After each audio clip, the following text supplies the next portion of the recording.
Today's daf we're going to be learning is Menachot Taf. We're going to get started with a quick review of the last part that we did in yesterday's daf, which is this machloket Rabbi Akiva and Ben Nanas about which one is essential, which one can block the other from happening. There's two sheep of the Shtei Alechem Korban or the bread. So remember, you're supposed to bring a Korban, two kfasim together with bread. There's also all sorts of other animals that go along with this, but we're going to talk about that later. Why are these the two that are interconnected and not the rest of them? But we learned that Rabbi Akiva said if there's no bread, you can't bring the sheep, but if there are no sheep, you can bring the bread. And Ben Nanas said the opposite. Okay, so now we're going to get back to, we're going to go to start with Rabbi Yochanan, the very end, the last few words of Mem Hamubet. Amar Rabbi Yochanan, Hakol Mudin, but both of them agree, she'im huzkeku ze lazeh she'ma'akvin ze et zeh. If they were together, okay, this word zika, okay, huzkeku comes from zika. You might remember from Yavamo, which is that once the husband dies and they have no children, the wife is already kind of somewhat connected already to the Yabam, which had all sorts of ramifications, which we're not going to discuss right now. But if they were put together and kind of aligned with each other, meaning some later stage, which we're going to talk about exactly what that is, shemak v'inzeh, at that point, if you had them all together and then one of them gets lost or something happens, then you can't continue with the sacrifice. You have to you have to start from the beginning. What actually binds these two things together? Shchita. Okay, the Gemara says it's the slaughtering. When you slaughter the two sheep, that basically connects the bread to the sheep. And from that point on, if you then lose part of one of them, right, something happens, it's a problem. Amar Ula. Now Ula says, Ba'u b'ma'arava, in Israel, they asked the following question.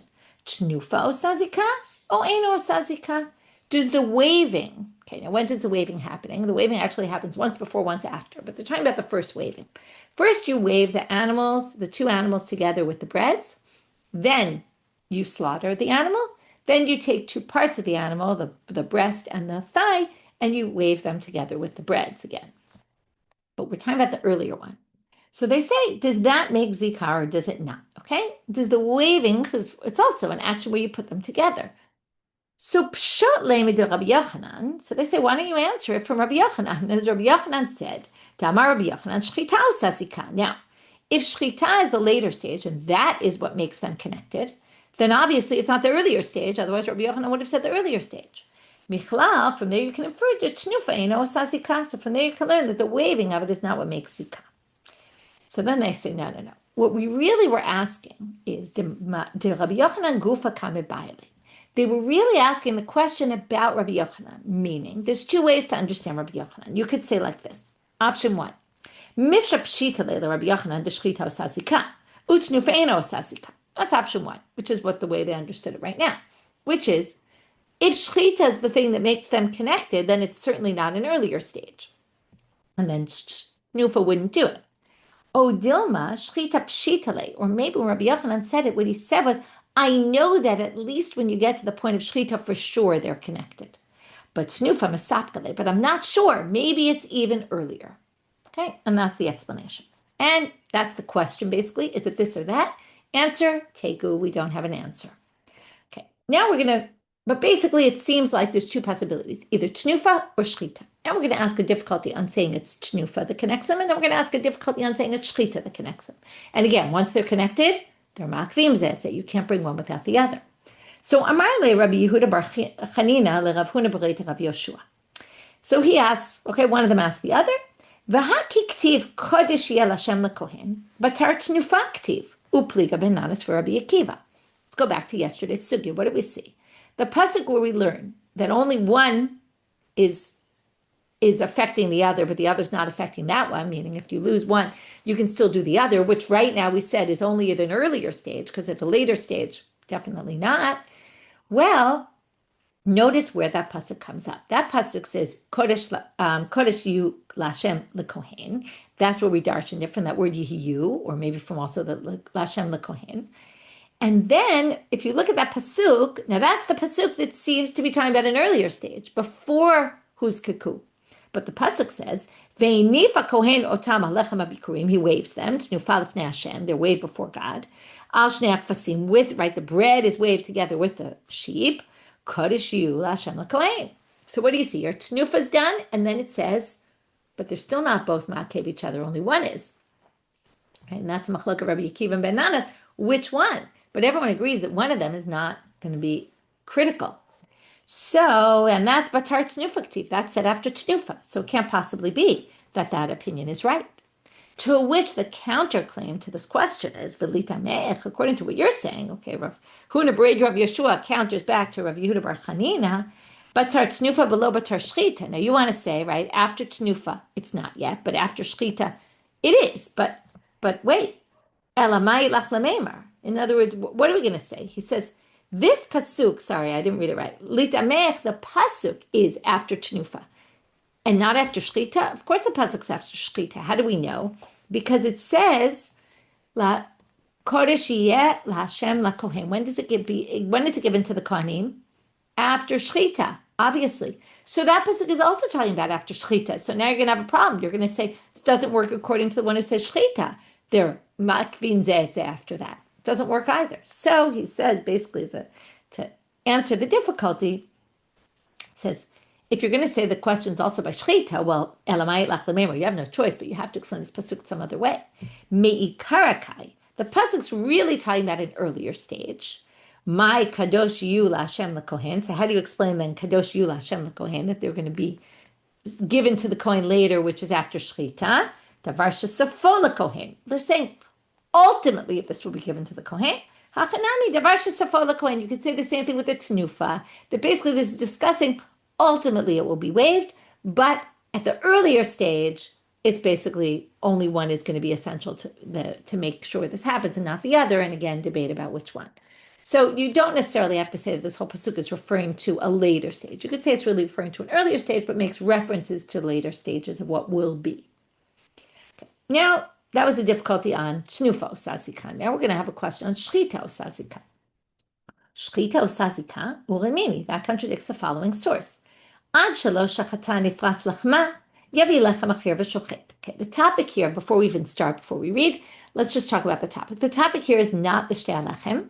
It's another sacrifice that's brought with bread. That's a Thanksgiving offering. We bring an animal, and with that we bring 40 loaves of bread.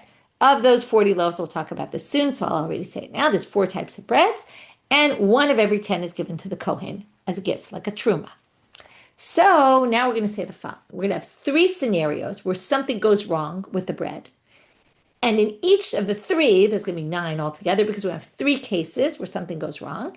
And in each case, we're going to have 3 stages at which it goes wrong. And then we're going to have the law in each case.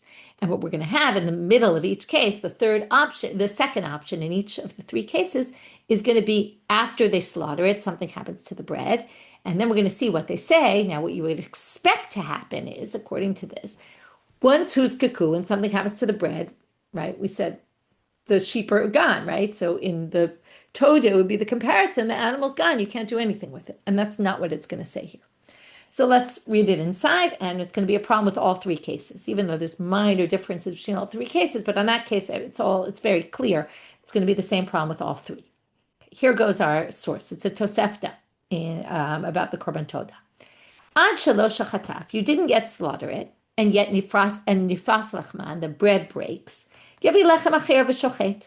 So you bring a different loaf and you slaughter it on that one. You just replace it. Very easily replaceable because we said until slaughtering, it's not sanctified yet. This bread isn't designated for this offering. Even if you designated it, it doesn't matter. Misha shachatat nifras lachma, that's our case. Once it's slaughtered, that's what we want to be asking about, and the bread breaks, so again, you would think, animal disqualified. What does it say? Hadam yizarek, we continue to to deal with the animal. We sprinkle the blood, habasar yachel, you can eat the meat. V'yadei nidro lo yatsa, well, you didn't fulfill your obligation of the Thanksgiving offering because in the end you didn't do everything. And halechem pasul, and the bread is disqualified. But you see here that you continue to go along sacrificing the sacrifice, which is really a question on our topic. Okay, case 2. Nizrak adam. Third stage in case 1 still. Nizrak adam. What if it's already you sprinkle the blood and then the bread breaks? Torei menashalem ala parus. Well, everything's fine. The bread can break afterwards because everything's been done, but it's now permitted to the Kohen to the owner to eat. 1 out of every 10 has to go to the Kohen. Well, you take from the non-broken ones. Don't give the Kohen the broken piece. Okay. Case 2. Ad shalosh chatan. You didn't yet slaughter it, so now we're back to stage 1. It's the same 3 stages: before slaughtering, and before and after the blood was sprinkled. So if lo shachata yatsa lachma, the bread goes outside the borders of Jerusalem, which is a disqualifying factor. Remember, the bread can be eaten in all of Jerusalem, like a shlamim, but if it goes outside the walls of Jerusalem, it's a problem. So if before you slaughtered it, it goes out, well, it's not sanctified yet, so it doesn't matter. You can just machnisa v'shochet, just bring it back in and slaughter the animal. Misha shachata, if you slaughter the animal, yatsa lachma, and the bread goes out. Hadam yizarek babasar yachel, same thing. The blood can get sprinkled, the meat can get eaten, but you don't fulfill your obligation, and the bread is disqualified. Nizrak adam torei mimasha b'fnim masha b'chutz. The blood was already sprinkled. Now here there's going to be a minor variation. They actually don't discuss it. But the bread is disqualified because the bread went out of where it's still has to be within the walls of Jerusalem. So you actually can't eat that loaf, but you're toreim from what's still inside. Okay, you still give the Kohen from one of the loaves and you just have less loaves to eat. Okay, third case. Before you even slaughter it, the bread becomes impure. Maybe lechem acher v'shochet, it's fine, right? Just bring a different loaf. You can't use it, but you can replace it. And now slaughter the animal. Misha shachata, if you already slaughtered the animal, nitma lachma, and the bread was already impure, right? The bread became impure, after you slaughter it. Hadam yizarek babasar yachel v'yedeni drola. This is going to be different, so let's first explain. The blood gets sprinkled, the meat gets eaten. Now, in the other cases, what do we see? Here's the one minor difference, but for our purposes, it doesn't really matter. But there's one minor difference, which is you can sprinkle the blood, you can eat the meat, and now you're expecting the bread is disqualified, right? And which is also going to be true, but you don't fulfill your obligation. But now they're going to say, here yedeni dro yatsa. You fulfilled your obligation. Why? Because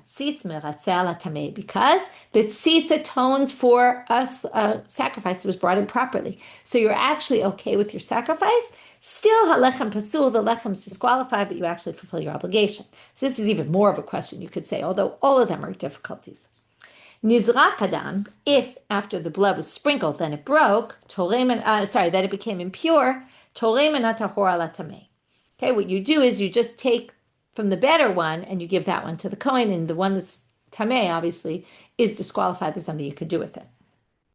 Okay, now, isak datach, here comes the difficulty, after we saw that whole long Tosefta. If you think that shchita osa zika, that the slaughtering is what makes the zika, then, kevan she'uzkeku zeh lezeh b'shchita, if zalei lachem tipasal nami todah. Well, if the bread got disqualified, the korban todah should also be disqualified, the meat. So how do you go ahead and sprinkle the blood? And how do you even say in the last case that the owner fulfilled their obligation? How can you eat the meat of it? The whole thing. Big question. To which they answer, exception to the rule of a korban todah. We were comparing korban todah to the shtei alechem. Who's to say they're the same? Shani todah is different. De rachmana karye shlamim, because the Torah called it shlamim. Now, it's a type of shlamim, but the point is, it could have just been called a korban todah. Why did they have to say it's a shlamim? Ma shlamim krevim below lechem, af todah kreva below lechem. Just like a shlamim could be brought without bread, because most shlamim don't have bread. So the korban todah could actually be brought without its bread. And that's a unique halacha. And that's where we learn these halachot that we saw in the Tosefta, but this has nothing to do with the shtei alechem, which, by the way, is also called a shlamim. So it's a bit of a question. But it's called a shlamim because that's the type of korban it is. Here, it's called a korban todah. So why do they need to call it shlamim? Must be to teach us this additional element. Okay. Now we're going to move on to questions of Rabbi Yirmiyah, our classic, whether you love him or don't love his questions. But right, a lot of the rabbis didn't love his questions, so don't feel bad if you don't like them. Some people love them because they identify with those kind of questions. Anyway, we're going to have a slew of questions. First, he's going to start with a fact, and then from there, he's going to get off on a question. Amar Rabbi Yirmiyah, intim tzalomar tnufa usazika. If you want to say that waving them creates the zika, the connection, avad halechem, then you're going to say the following. Avad halechem, the lechem gets destroyed, right, gets lost. Avduk fasim. This is what Rashi said in the first Rashi that I mentioned, that As soon as I'm not sure if I mentioned it was in Rashi, but Rashi at the beginning says, what's whose kikula zelada, that if one gets lost and the other one is gone. So if you lose the bread, the kfasim are gone. You can't do anything with them. Avdu kfasim, avad alechem. If the sheep get lost, then you're stuck and you can't do the bread. So that's just a given. But if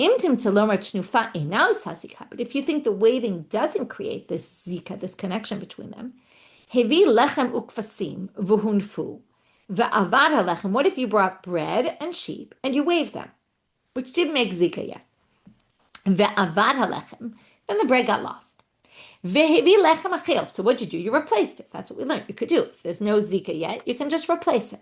But you already did the waving. So now we want to know, oto alechem ta'unt nufa, when ta'unt nufa? Do you have to redo the waving? Because the waving you did was with a different loaf of bread. On the one hand, you did waving. On the other hand, you now replaced it with a different loaf. So because you got lost, so maybe you have to start from the beginning again. It sounds like Yom Kippur, if you remember. What if the blood gets spilled in the middle of the sprinkling? Do you have to start from the beginning? Do you have to write all these questions? So they point out now about his question. Avdu kvasim lo tibayalach. Okay, there's no question if the sheep get lost. Divadai by tnufa. For sure you're going to need to do tnufa again. Why? Because the sheep are the main part. They're the matir, right? They're the ones that basically permit the bread to be eaten. So we can understand why if the sheep get lost, that you would have to redo the tnufa, the waving. But he only asked the question if the bread gets lost.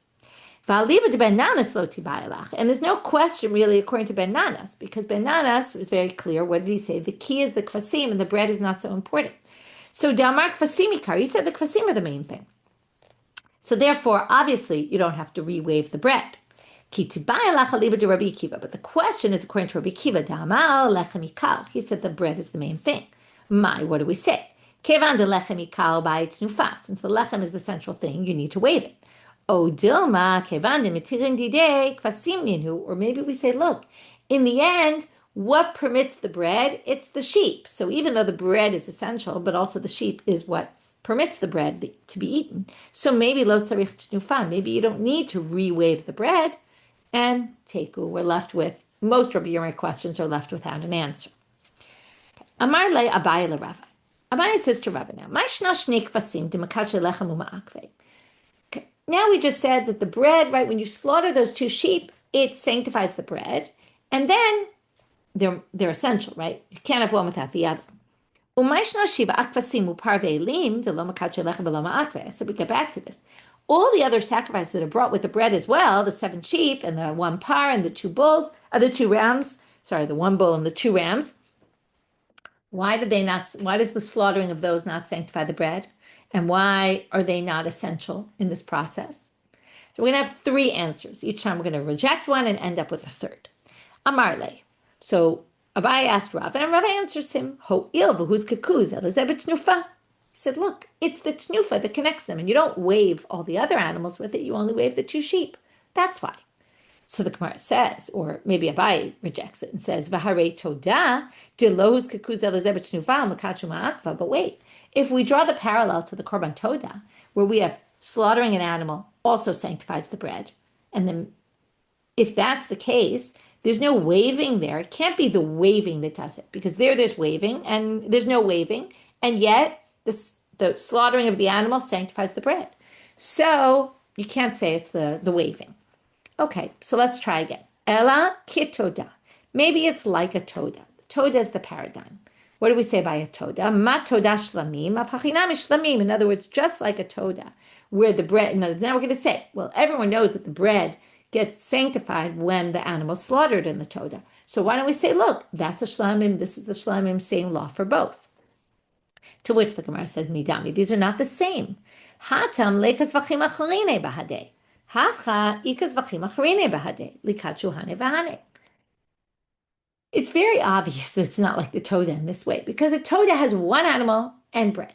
So the 1 animal slaughtered sanctifies the breads. But this has many animals that go with it. So why are you going to say just the 2 sheep and not all the others? So you can't learn it from the toda, because that's not a fair comparison.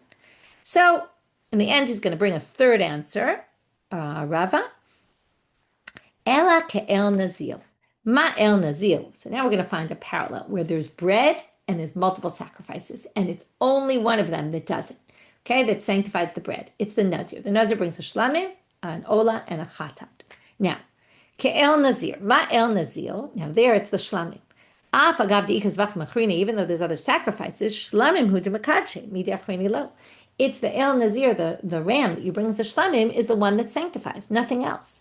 Hachinami lo shnasa, we'll say the same thing here. It's just the shlamim and not what all the other ones are korbanot olah. They don't do it. Now, what we have to figure out, which we haven't explained, is how do we know by the El Nazir that that's the case? Hatamimelam, where do we get it from? Titania, it says in a Braita. Ve'ta'ayil ta'aseh zevach shlamim la'Hashem al salamatzot. So it says, bring the ram as a zevach shlamim to God with the sal matzot. So what do you see here? We learn from here, first of all, it says zevach shlamim, that means the slaughtering of it. So that the matzot come together with the breads come together with the shlamim, and the slaughtering of the shlamim sanctifies it. Lefichach, one last line here before we get to the last section. Therefore, shchato shelo lishmo lo kitsho alechem. Therefore, let's say you slaughter it for the sake of the wrong korban. Well, then the bread is not sanctified because you messed up the slaughtering, so then it doesn't work. Okay. That was, again, Rabbi's question to Rava. Why are only the two kvasim are the ones that sanctify and not all the other sacrifices? In the end, we learned it from the El Nazir after two other failed attempts. Okay, Tanu Rabbanan, last section for today. Today's going to be all figuring out, the rest of the section is all figuring out this one line in this Braita. Shtei alechem habaot b'fnei atzmam. What if you bring two loaves by themselves? Because you don't have sheep. And we said sheep don't makeh, right? They're not essential. If you have them and then and you wave them or you slaughter, then already it's a problem. But if it's an earlier stage, you just don't have sheep, so you bring the breads on their own. Well, what do you do with them? Yunfu, you wave them. And now you would expect that you could eat them. But what does it say here? You have to wait till they get ruined, so to speak, which usually means wait till the next morning. They start to go bad already, and then go out and burn them. Okay. This is a bit of a strange thing. Manavshach, either which way you look at it, it doesn't make sense. Ila achila atyan, if the Torah is telling us, bring them anyway, even without the sheep, for the purpose of eating them, well then we should be able to eat them, not have to burn them. Lechlinu, we should eat them. Ila sreifa atyan, if they're coming to be burned, meaning the Torah says, bring them but burn them because I won't let you eat them, well then lisrafinu la'alter, we should burn them right away. Lamalu ibor tzura, why do you have to wait till the next morning? It doesn't make any sense. So we're going to have two answers, and within the two answers, we're going to also go off on a little bit of a different track. So you'll see. We're going to have Rabba and Rav Yosef mainly. So I'm a Rabba, and then Abaye and Rava are going to pipe it. I'm a Rabba. La'olam la'achila atyan. Really, they're meant for eating. So why do you burn them? What's the problem? This is the great classic case of Gzera. We're worried that maybe next year they'll find sheep. And v'yomru, and they'll say, Eshteke, last year I remember. Lo, but what do we remember? You don't remember so well. It happened a year ago. Lo achalnu lechem be'lo kfasim. Did we not eat the bread even without the sheep? Achshav nami nechol. So why don't we eat the bread even before we slaughter the sheep? As you'll get confused, you'll think, because remember, the slaughtering of the sheep is what, first of all, sanctifies the bread and then also permits it to be eaten. Right, the finishing of the slaughtering process. So, but maybe we don't need that because last year we were able to eat the bread without the sheep being slaughtered. Ve'inu lo yade, and they don't remember to eshke lo havu kvasim inu sharia nafshayu. Right, they didn't remember that they had sheep, and that's why they permitted the meat to be eaten. Hashadik kvasim kvasimu deshari lehu. But now that there's sheep, it's the sheep that permit it, not the other way around. I just want to also go back and explain a little bit. Why would you be able to eat or not be able to eat? So normally you have the sheep and the slaughtering of the sheep and the doing the whole process, sprinkling the blood permits the meat to be eaten. The question is, what if there's no sheep? So do we go, and this is really what the question is, do we say, well, listen, there's no sheep, so you can bring the bread still, but there's no matir, there's nothing to permit it, so you can't eat the bread at all. You have to burn it. That's not what Rabbah is saying. The other option is to say, well, it doesn't need a matir. Okay? It needs a matir when there's something to matir it, to permit it. But when there's nothing to permit it, you can permit it without it. And then that's exactly what Rabbah is saying. You really don't need, right? You could permit it without it when there's no sheep. But when there are sheep, you can't. And therefore, we're worried that people will think, oh, last year we ate it that way. maybe they'll think this year you could as well. Now, before we go on to the other opinion, Rabba is going to explain, how do I know that they're meant for eating? This is going to be a little complicated. I'm a Rabba Menamni, but it's going to reference a Mishnah in Shkalim that we learned earlier in our Masechet on Daf Kaf Daled. Ditnan. It says in the Mishnah, Daf Kaf Aleph. Okay. Ditnan. Amar Rabbi Yehuda, He ben Bukhri b'yavne kol kohen sheshokel eno chotei. So first, Ben Bukhri says, any kohen who gives the machzit shekel is not a sinner, meaning you can do it if you want. You don't have to, but you can. Optional. Amar lo Rabban Yochanan ben Zakkai, lo, ki ela kol kohen she'eno shokel chotei.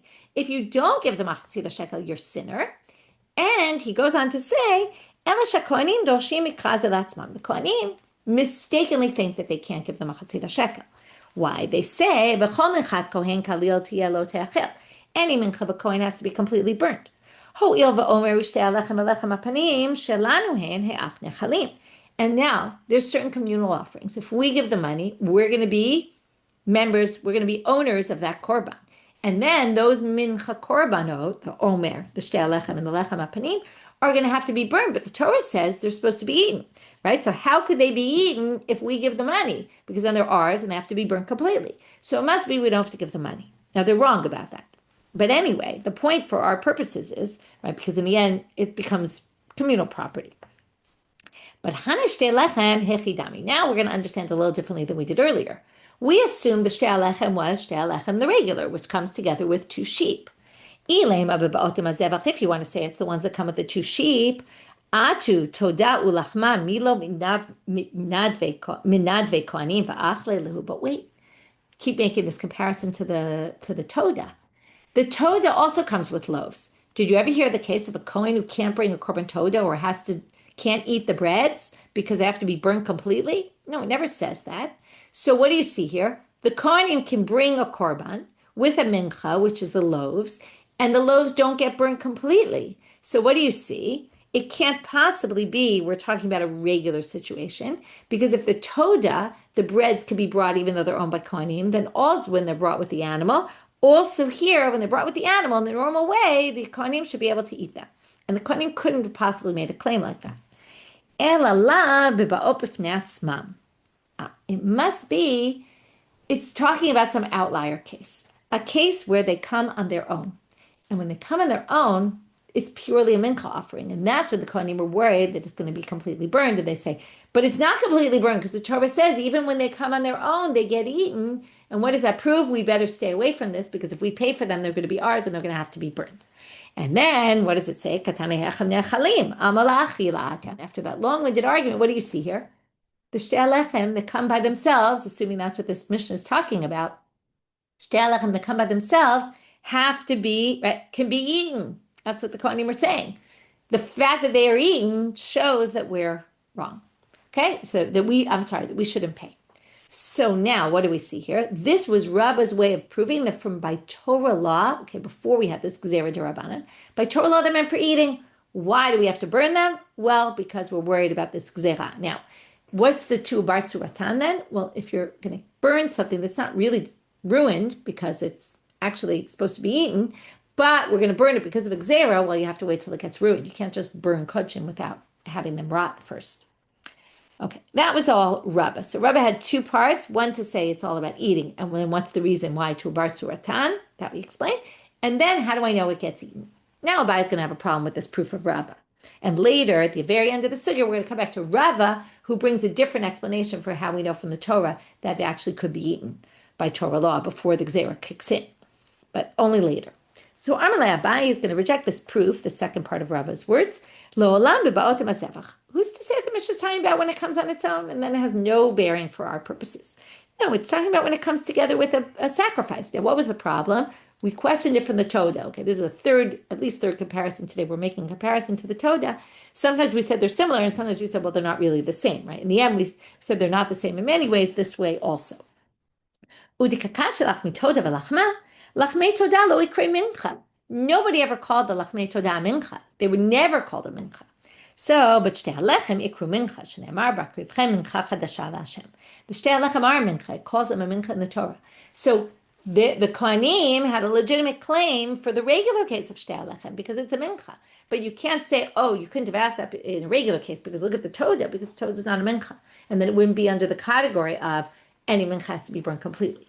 So Abai rejects that second part of Rabbah, which was his proof for how do I know that it's meant to be eaten by the Torah.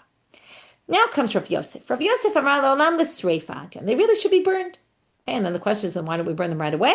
Well, Hanutama de lo sarfina, and this is answer number one here. Lefisha ain't sarfim kodshim b'yom tov, because it's on Shavuot, and you don't burn kodshim on Yom Tov. So Amarle Abai says, what are you talking about? Midami, that's not the same.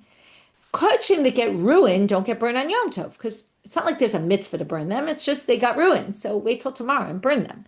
But Hatam, right? Love mitzvatam b'kach. That's not the way to do the mitzvah, is to burn kodshim. That's just if they got disqualified, you're stuck with them and, burn them, but don't do it on Yom Tov. Hacha de mitzvatam b'kach l'srafinu. But what we're saying here is, in a case where you're supposed to bring the bread by itself, the Torah says you're supposed to burn it. So that's its mitzvah. That's the fulfillment of a mitzvah. You should be able to do it on Yom Tov. So that's not a good reason to say you have to wait till tomorrow. Midi dahavi, and they just give us a proof of that, like the Parvis Yershal Yom Kippurim, where it's a mitzvah to do it, and you do it even on the holiday, because that's what that animal is supposed to be burned. So you burn it on the holiday, and this one also. So now we're going to have what I call 2b. This is answer 2 about the sreifa, not la'achila. And now, well, what was the reason? His first reason didn't work, so now we're going to go to 2b. Ela amar Abai, gzera shemigizdamnu lahem kvasim la'achar miken. The reason why we don't burn the breads right away is because maybe throughout that day, you'll find sheep. You don't have sheep right now, but maybe you'll get sheep, and then you can bring them. So let's just wait. Okay, it's like a waiting game. So Amalei Abai then pipes in again with the difficulty. Tinach kolazman akravatan libatar hachi l'srafinu. Well, then you should only push it off until the nighttime when you can't no longer bring sacrifice. Why does it say tu bar tzuratam, which usually means till the next morning? So they say, "My tu bar tzuratam nami dikatani tzurat akravatan." He re-explains the words tu bar tzuratam. They're not used in their normal way. It means until their form cannot be sacrificed anymore. He used the words tu bar tzurato, the tzura, the way in which it's brought, the way in which it's sacrificed, can't be done anymore, which means nighttime. Okay, so he changes the meaning of it to work out with his opinion. So that was 2b, because that was basically Rav Yosef's second interpretation as to why we have to wait for tu bar tzuratan. Now we're going to go back to Rava. Not back to Rava. We're going to Rava, which is back to Rava's interpretation. Rava said they were given for eating purposes. So then the question was, and because of the gzera, the question was, how do you know they were given for eating purposes? So Rava tried to prove from that Mishnah in Shkalim, which didn't really work out because Abai contradicted him or knocked him out. But now, so this is like 1b. So comes Rava, and Rava says, "La'achila atyan ugzera mishum de Rava." I agree with Rava about the reason. V'lav mita'amei alamidika. But I don't think it comes as proof that it's really la'achila by Torah. It's not from what he says. I have a pasuk to prove it, and this is a much easier drasha. He says, "Amar Rava Menami Allah." So what's my source for this? Tichtiv b'moshvotechem taviu lechem tnufa bikurim la'Hashem. Bring lechem. And it calls it bikurim. So what does it say? We're going to make a comparison between the lechem and the bikurim. Ma bikurim, those are the first fruits. Bifnei atzmam, they come by themselves. They don't come with other animals. Av shtei lechem bayim bifnei atzmam. Also, you can bring the shtei lechem in a pinch, right? If you have no sheep, bring it by itself. Umina, we're going to learn it completely from bikurim. Ma bikurim la'achila, av shtei lechem nami ba'achila. Just like bikurim you can eat, also the shtei lechem are given to be eaten. There you have it, that you can eat them. So again, we have these, if we just summarize, before we summarize the whole daf, I'll just start with this last part. We started with this bright, that shtei alechem that come by themselves, get waved, and then you have to wait till they get ruined, or wait till something, we had different interpretations, something tu bar tzuratan, and then burn them. Why? Either by Torah law, they can really be eaten, but we have to burn them because of this gzera, and then since they're kodshim, you can't just burn them, you have to wait till they get ruined. And then we had two possible sources in the Torah. How do we know that by the Torah law they can be eaten? Then we have Rav Yosef who said, no, they really meant to be burned. Why? Well, he tried one answer, then he explained in the end, it's really because why? 1 second. Right, why? Sorry. They're really supposed to be burned, which he doesn't really prove why, but he says they're really supposed to be burned. Why? You have to wait, either because Ein Sofrim Kodshim B'Yom Tov, which we rejected. In the end, he changes it to really, you just have to wait till nighttime because maybe sheep will show up. Okay, you'll find sheep and you'll be able to bring it. So don't throw it out now. Don't burn it yet until you know for sure by the end of that day you're not going to have sheep. Okay, that was the last part. Okay, let's go back to the beginning now. Rabbi Yochanan had started with those two opinions, Rabbi Akiva and Ben Nanas, but they both agree that at a later stage, which then we had a whole question, but is it snufa or is it shchita? Already they're huskakuza lazeh, they have zika, they have this connection between them, and then they actually are ma'akev zeh. You can't have one without the other. And then we had difficulty on snufa one, we resolved it. We had a difficulty on the shchita one, we resolved it. Then Rabbi Yirmiyah had his question about what if you did the tnufa and then you lost the bread, would you have to re-wave the bread or not? And then he said, I didn't ask my question about the sheep. That's because it was obvious that you wouldn't, that if you lost the sheep, you would have to wave them again. But I asked about the bread. Okay, and I really only asked according to Rabbi Akiva because according to Ben Nanas, it would be obvious you wouldn't have to re-wave it. And then the last thing to review is Abai and Rava and their discussion about why the Shnei Kfasim is what's ma'akev and is what sanctifies it and then becomes ma'akev, the breads, and not all the other sacrifices. And we tried to learn it from the waving, that didn't work. We tried to learn it from the Toda, that didn't work. And then we tried to learn it from the El Nazir, and that was successful. With that, we finished today's daf. Wishing everyone a good day.